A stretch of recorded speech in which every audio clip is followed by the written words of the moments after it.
All right, first podcast to set up the next Fierce Fight Series, February 24th, locked in Richmond, Indiana. First set of opponents here, Hitman, Levi, Hicks. Jacob, how you doing, man? Pretty good, bro. How about you? Not too bad. Levi, how you been, man? Oh, I'm good, brother. I'm good. Yourself good? A little bit of mountain man up there. Oh, yeah. Been in the match. woods all summer. Got to keep warm for the winter. Fair enough. Hey, paddle a couple of them kicks, you know what I mean? Yeah. Don't need no padding. Got a hard head.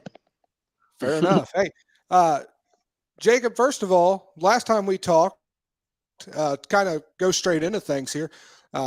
We just talked about padding the kicks. You're kind of like a boxing background.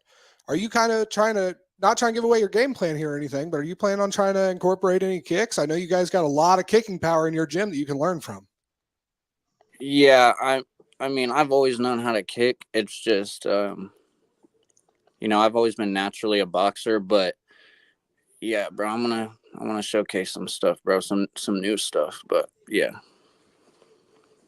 Levi, what are you most looking forward to from fighting Jacob coming in February 24th? 135 weight class, right? 135, that's right. Well, I mean, aside from the fact that it's my first fight back in a year, I'm excited to showcase how I've changed my fight style. I had an opportunity to go back and watch a lot of my old films and take time out of the fight game and see things I didn't like, things I wanted to improve on. So I've been spending a lot of time increasing my fight IQ and just changing up my whole game plan and style. I kind of found that I started with the kind of counter base, but I'm an aggressive fighter, that's what I'm looking forward to in this fight. That's why me and Jacob reached out to each other. When I watched him fight Preston, I knew that was the fight to make. I approached him right after, all respect, told him straight up, we're the fight to make. I'm looking forward to getting in there and fighting somebody who's going to meet me in the middle and make it a scrap. Hey, all the opportunities you've had to come back earlier, especially in your, you train at Subdue, just had a show January 13th in Connorsville. Why right now in Richmond? And especially more than that, why Jacob Neathery? Well, what makes him that fight? We're going to keep it 100. And as you being the matchmaker, we'll be honest, because honestly, Jacob was the first dude that agreed to do it. I was told by the matchmakers leading up to this, a lot of dudes said no. And I get it. When you get to a certain point in the game, you got to take smart fights, especially when you're a lot of us are about ready to make this switch from amateur to pro and stuff. It don't make sense to take super risky fights, and you're wanting to build up your name. So it's hard sometimes when you got a reputation as being a dude that's aggressive, that's looking to come and get, take a fight to you. That's a lot to put on your shoulders when you're looking to make a name for yourself and build. And, Jacob has a similar mindset to me on that. I think he's just, like I've said before, I'm a fighting man, dude. These guys are pretty MMA fighters, and that's cool, but I'll fight you anywhere. I'll fight you in a bar room. I'll fight you in a back alley. I'll fight you in the street. Wherever you want to get it, we can get it. And that's the kind of dudes I want to fight. I don't want to waste my time with dudes that aren't preparing. I don't want to waste my time with dudes who ain't in a real gym. Jacob's a coach, and his team is pretty successful. So I think it's a good test for me, and I'm just ready to put on a good show for everybody. Jacob, what made you accept the fight first? Well, first of all, I'll fight anyone, anywhere, anytime if the preparation is right, And also, I mean, come on now. I've watched his fights in the past. Like he said, he'll meet you in the middle and throw down until someone, either goes to bed or someone gives up. So it's going to be a barn burner. I'll just say that. Hey, what kind of preparation are you guys kind of going into? Both Jacob, you're coming off of an exhibition, but Levi, you're coming off of a year without even fighting at all. Obviously, you've been training some. What does your preparation look like differently from when coming off of a recent? Well, it's like I said, reevaluating the whole game plan, going back to stage one, seeing where it went wrong, keeping a healthy mindset, not letting one bad night change, my whole future. it's really just been a determining force in getting me back in the game. I had to take time out, and I had to get my mind right. I had to get myself right so I could come back and give the best fight I can. Sometimes if you come off of a bad loss, it's people don't want to engage and all that. That's not me. I'm coming to fight. So it made me a more aggressive kind of fighter, and it's gonna turn into a more explosive fight in the long run. Jacob, what's your preparation looking like on a shorter camp than what you traditionally would have? Levi's coming off of a year without a fight. You're coming off of what, 2 months? Yeah, well, that's the thing. Regardless on if I have a fight or not, everyone in the gym, I treat it like they're about to go fight.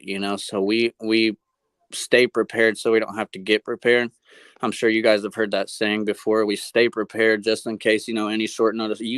Brendan, our guys love short notice fights. So just jump. Hey, I got it, So, yeah, my preparation right now, I'm really working on getting down a little bit in weight. It's not going to be a big problem. I know I can lose weight because, it's just self-discipline really at that point. So I'm just trying to do a lot of sauna, do a lot of healthy ways to lose weight. So it's not like, your traditional UFC fighter who drops who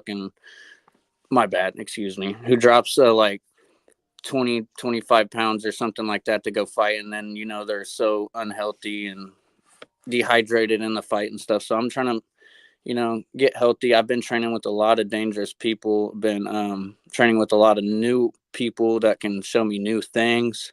So, no one's a great fighter, so there's always room for improvement. So I've just been trying to get better as a fighter and as a, mixed martial artist. So this fight's in the 135-pound weight class, February 24th, locked in Richmond, Indiana. Jacob, can you tell me a little bit about what your weight cut looks like? You just fought Preston Hart in an exhibition at, I believe it was 155, if I'm correct. And you're now going all the. It was 150. 150. Excuse me. So you're going off from an exhibition at 150. Again, that was in December 9th. So you're probably at your walk around weight by now. What does your weight cut look like to get all the way back down to 135? Man, it's going to be rough, but like I said, it takes a lot of self-discipline. I like to eat, I like steak. I like baked potatoes. So, it's like, I just had a steak and a baked potato earlier, and I was like, okay, like I'm cutting weight, and I'm down to I'm not gonna say what weight I'm at right now, but I'm down to a good healthy amount to where I can have a cheat meal every Sunday, and then eat a lot of fruits, a lot of stuff like that. Just I try to earn a salad every day instead of just eat a bunch. So that's how we're gonna do it. We're gonna play it smart and not dumb, like do it last minute or whatever. We're gonna try to ease on into it. Yeah, I seen your post on that earlier. I think it was last night or today, one of the two.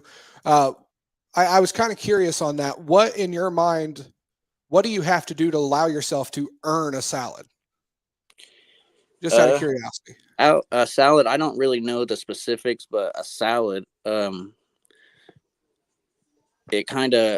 may add like a half a pound or maybe a little bit more. So I have to at least lose 2.5 to 3.5 pounds a day to eat that salad and eat that apple or eat that orange and stuff, that day. And then I'll burn the calories off at the gym. So it's just I only earn it if I put in work, burn a bunch of calories, sweat a bunch in the sauna, or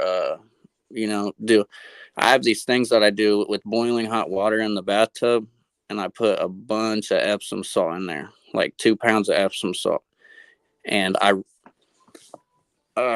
don't really want to give my secret out, but I put the green rubbing alcohol in there. It opens up your pores and then helps you sweat a lot, So it's kind of like being in the sauna, but at home. So I just do it like that. Oh, you ain't got to worry about no secrets to me, bub. I fight at my walk around weight. I can't mess with all that cutting. Listen, that's just the way it is. I walk around at 135. I'll be fighting dudes at 135, 145. Been up there right close to 150. Man, it's just to the point. It gets tough. You know what I mean? Levi, I was about to ask, you hear about his weight cut regimen. How does it feel that you can come into this fight eat your baked potatoes, eat your steaks, all these things he just talked about. You can have those on a daily basis because you're walking around at what you're fighting at. Oh yeah, I've been trying to tell people for years the weight cutting game is kind of overrated, but that's neither here nor there. No, look, at the end of the day, the diets are great, this and that's great, but at the end of the day, what I think is the biggest deciding factor for me is not even the way I'm eating. It's because I fight every week. I don't it's no secret. Subdue is a very spar heavy camp. We like to get in there, mix it up. We base our style off of Dutch kickboxing. There is no secret. You know what I mean? To me, I don't sit here and I don't you guys have seen my posts and stuff leading into fights. I don't sit here and try to be I just tell it how it is. I'm going to go in there and I'm going to fight you. I'm not trying to do nothing fancy or pretty or nothing like that. I want to come in, I'm going to punch you in the face. That's why it's for me. And I think that's why I'm marketable. Let's be honest, man. Stuart Hamby, he hates me. He hates me. He's my friend, but he hates me. Why? I cuss like a sailor. I drink like a fish. I like to party. I like to fist fight. I like to say subdue or fuck you. And it's a problem. But at the end of the day, that's why they love me, man. That's why my people love me. And I need to stress real quick, but above all else, that's the thing I'm most excited for. Waiting for a year to fight. Every time I go to a show, I have people come up to me, bro, when are you fighting again? You're my favorite fighter to watch. I don't care what happens, dude. I just know when you get in there, you get after it. And that all leads back to my point of why it had to be me and Jacob this fight. I can't give these guys a tune-up fight. I got to jump right into the hot water. That's just my style. So give me the toughest boys. Give me the coaches. You know what I'm saying? Give me the guys that are going to make me sweat a little bit. I'm ready to bleed, brother. Yes, sir. Hey, man, I want to ask you, and you guys I'm asking you both here on this, and you guys can answer respectively on your guys' own. Whoever wants to go first, go first.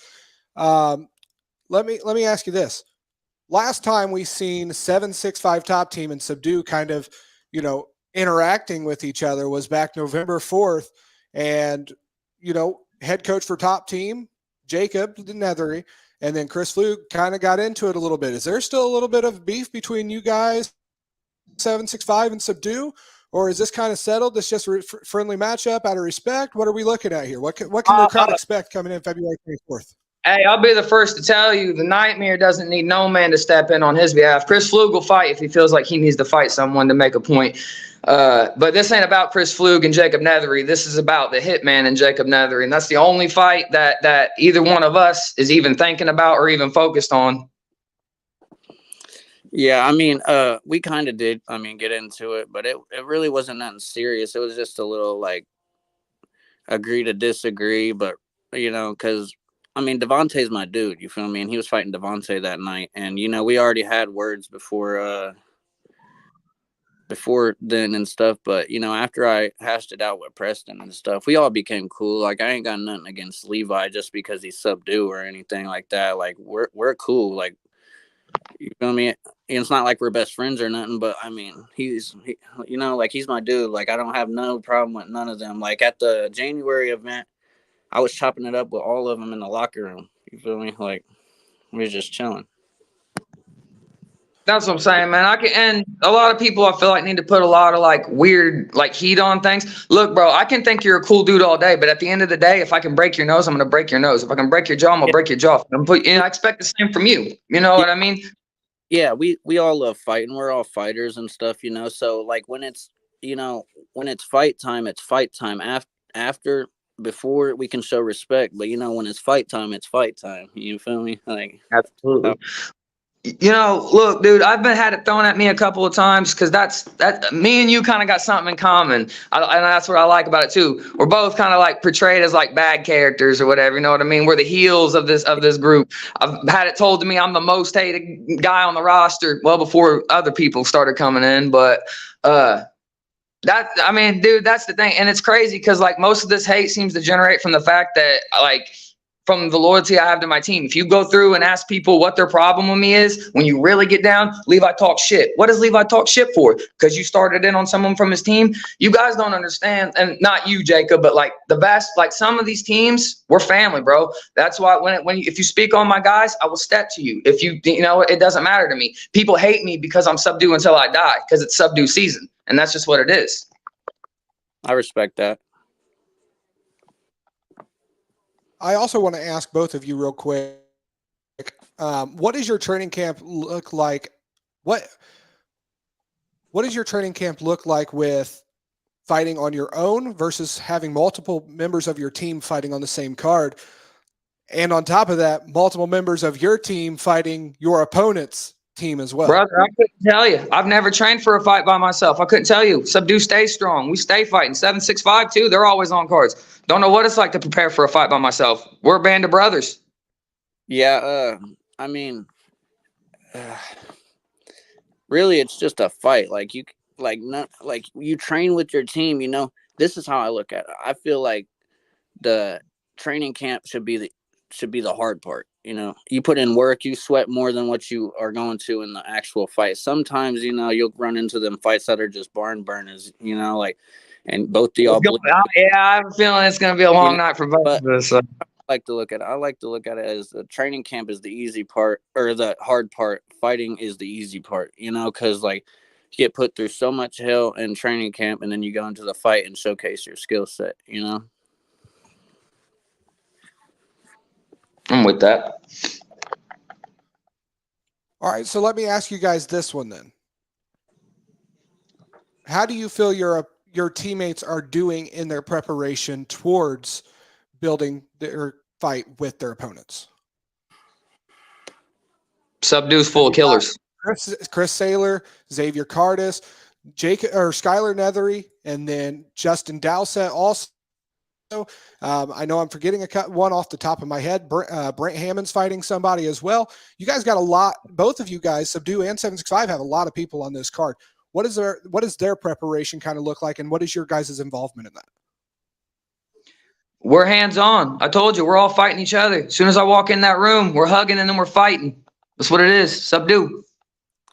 Yeah, we you know, Xavier could sit on the couch until then, you know, and he's gonna perform like Xavier performs. You know, he moves like a light heavyweight, and he's 260 pounds. You know, so him and Chris is gonna be a good fight. I mean, I'm not trying to disrespect no one or anything like that here, because I like Chris's style. I like Subdue. They're a bunch of killers, like Levi said. I respect them, and but Xavier's a different specimen, man. Skylar and Justin, that's gonna be a good little grappling match right there. Skylar pulls stuff out of the pocket that I've never seen before, you know. And I study mixed martial arts all day, every day long. You feel me? Like, I haven't seen enough of Skylar's grappling to like make an opinion, but I will say, brother, he does have his hands full. Justin Dowsett's the best grappler that I know of. Very few dudes I would rank above Justin Dowsett in grappling. It's going to be a tough one for him. What I was about to say, I've heard Justin, you know, he used to wrestle and stuff when he was younger, and you know, he's just you know, he's a beast. He's got BJ. It's gonna be a good one, bro. He's a different animal, bro. It's gonna be different. And he's one of my jiu-jitsu coaches. You know what I mean? He's one of the dudes that helped get me right. Like I got, you know. Yeah, I mean, not saying everyone's perfect, but I've heard that he's a beast. So this will be but yeah, not under 2 minutes. Not under 2 minutes. You don't sub him. All love. You don't sub him. Justin's a problem. Jacob, what's your take on that? Can't say. It's tough because, like I said, I can't. You know, I'm not gonna dog Skylar's grappling because I haven't seen enough of it. But I am saying I have seen enough of Justin Dowsett's. Then it's a handful. I'll go Plata, man. If you pull that off, bro, I'll be surprised. That's a good move right there. It'll be an honest. Yeah, it's I don't know, man. Like I said, as a betting man, I'd have to take Justin, but that's just. I mean, you're Skylar's brother. You know. Hey, I'm not saying like just used to wrestle and he only works on kickboxing now. I'm just saying like I just heard from people that he used to wrestle like back in school and stuff like that. I'm sure he still, you know, wrestles, but that's just what I've heard.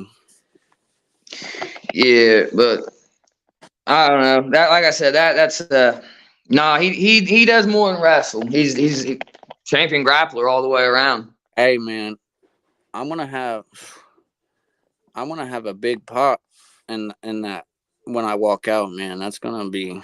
I believe that. Oh, and that's something I did want to talk about too. I believe that. I know you're popular in Richmond, but that is going to be a factor. I feel like too is the reception we get, and I think it's going to surprise you the pop I get. You know what I mean? No. I always know Subdue gets a pop and stuff, but I'm just talking about like my walkout and stuff. Plus it being and Jalen walking me out, so like it's gonna be nice. The whole show is going to be on fire. There's no doubt. That's what I'm saying. I mean, everything building up to it, it all just adds to what we're saying. The whole show is going to be fucking fireworks. We're definitely gonna have the loudest pop of the night, our fight for sure. 100%. Hey, I'll make a gentleman's agreement right here with you, right here. All love and respect. One of us doesn't walk out of the cage on our own, but we're going for the finish. We're meeting in the middle and we're banging. Yeah. I mean, that's what you're not always supposed to look for a finish, but if it's there, it's there, So, yeah, 100%. Yeah, coming for a barn burner. This ain't no, sparring match. We're gonna go in there too. Absolutely, I'm gonna meet you in the middle, brother, and I'm looking forward to it genuinely. Hey, I respect that too because a lot of fights, someone's running away.